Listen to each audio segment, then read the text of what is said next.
Cinéma Radio. Cinéma Radio. Climax. Cinéma Radio Saga. A great new hour-long dramatic series from Hollywood. Cinéma Radio aime la saga Star Wars Rien ne nous arrêtera. et vous propose de réveiller la force qui est en vous. J'achèverai ce que vous avez commencé. Chaque semaine, revenez sur les grands moments de la guerre des étoiles. On raconte toutes sortes d'histoires. Histoire des épisodes, réalisateurs, acteurs, effets spéciaux, extraits des films, anecdotes de tournage. Je n'ai aucune cause à défendre. Et retrouvez toutes les chroniques de Star Wars fabriquées par Eric Desmé en vidéo Côté obscur, les Jedi. sur le site de Cinéma Radio. www.cinemaradio.net. Laisse-la t'envahir. Cinéma Radio, la radio officielle des Jedi.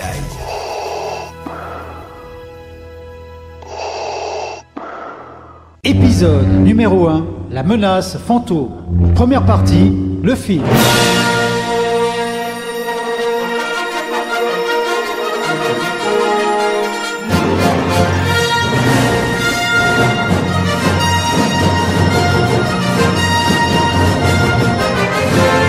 Il y a bien longtemps, dans une galaxie lointaine, très lointaine, George Lucas se décide enfin à offrir au public le premier volet de la pré-trilogie de la saga Star Wars. Ce sera La Menace Fantôme, sorti en 1999. J'ai un mauvais pressentiment. Je ne ressens rien d'inquiétant. Ça ne concerne pas notre mission, maître, c'est plus éloigné, plus diffus. Cette nouvelle trilogie va raconter les événements qui se sont passés avant les trois classiques que nous connaissons tous. Et tout tournera autour du personnage d'Anakin Skywalker, futur Dark Vador, de son enfance jusqu'à son passage du côté obscur de la Force et la perte de son enveloppe corporelle. Je peux pas, maman, j'y arrive pas. Un jour, je reviendrai pour te libérer. Je te le promets. La menace fantôme commence 32 ans avant les événements du Nouvel Espoir. La République Galactique est une fédération regroupant la quasi-totalité des planètes de la galaxie, dans une paix plus ou moins maintenue. Ce qui est le cas sur la planète Naboo, où la Fédération du Commerce, véritable conglomérat de planètes dictatoriales, tient en otage la reine de Naboo, Padmé Amidala, interprétée par la magnifique Nathalie Portman. Cette dernière dénonçant au Sénat leurs coupables agissements. La Fédération n'oserait pas aller jusque-là. Le Sénat leur supprimerait leur monopole commercial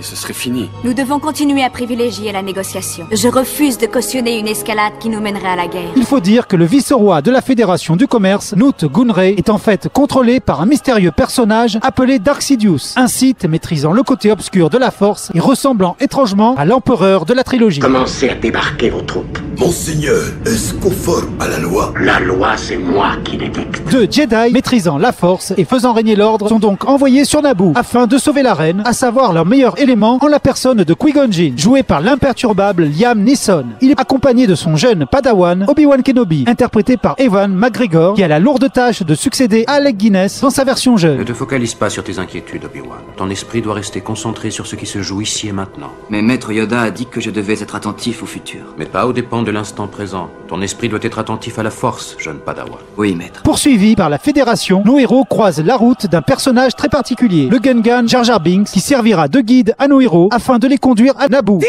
Excusez-moi, mais le plus sûr endroit, Missa connaît, est Gungan City. Missa grandit là, ça est une ville cachée. Ce personnage, en image de synthèse, bavard et maladroit, va cristalliser toute la haine des fans de Star Wars envers la nouvelle trilogie. Il est pourtant plutôt sympathique, même si son attitude et son langage, proche des Rastafari, est à la limite du racisme. Missa, c'est pas. Missa attaqué journée matin, c'est bonin, par cassé, copieuse croûte, et boum, Missa, chocotte bleue. Missa attrapé Jedi, et pan, Missa ici. Après avoir sauvé la reine des griffes de la Confédération, leur vaisseau tombe en panne et atterrit sur la fameuse planète Tatooine. Qui-Gon Jinn et Amidala, déguisés en servantes, se rendent au village afin de trouver une pièce de rechange. Ils y font la connaissance d'Anakin Skywalker, joué par Jake Lloyd, un jeune garçon de 9 ans, vivant avec sa mère, tous deux réduits en esclavage. Dans un rêve que j'ai fait, j'étais un Jedi. Et je revenais ici libérer tous les esclaves. Vous êtes venus pour nous libérer? Non, malheureusement non. Moi, je crois que c'est pour ça. Pourquoi vous seriez venus sinon? Pour les aider à récupérer la fameuse pièce, le petit garçon leur propose de concourir à une course de modules, petit véhicule rapide qu'il maîtrise mieux que personne. Cette scène de course, absolument incroyable, représente l'un des sommets de cette nouvelle trilogie, voire de toute la saga. Maman, j'ai gagné! Ouais! Qui-Gon Jinn se rend vite compte qu'Anakin a la force en lui et décide de l'emmener dans le vaisseau afin de faire sa formation de chevalier. La formation des Jedi, tu veux qu'ils reçoivent La Force a voulu qu'on le découvre. Je n'ai pas de doute à ce sujet. Le Conseil des Jedi, réticent au début, finissent par admettre que l'enfant est peut-être l'élu dont parle une ancienne prophétie, disant qu'un jeune garçon rétablira un jour l'équilibre dans la Force. Mais est-ce bien d'Anakin dont la prophétie parle? Nous, spectateurs de la première trilogie, savons bien que ce n'est pas lui du tout. Ces cellules ont révélé à l'analyse le plus haut taux de midi-chloriens que j'ai rencontré dans un être vivant.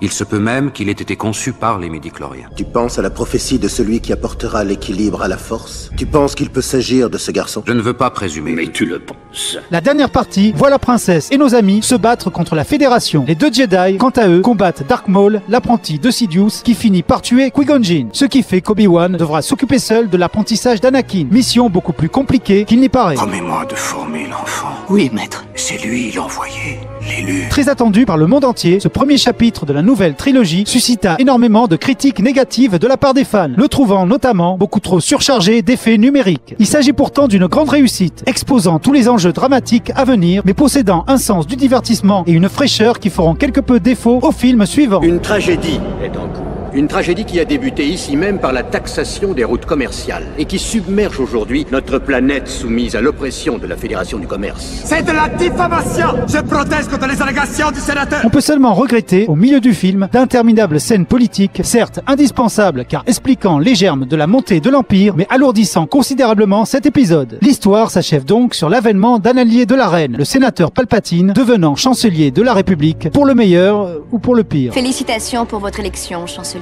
Votre témérité a sauvé notre peuple, Majesté. C'est vous qu'il convient de féliciter. Ensemble, nous apporterons la paix et la prospérité à la République. Mais c'est une autre histoire et donc une autre chronique. Et en attendant, je vous dis... Debout les hommes et que la force soit avec vous.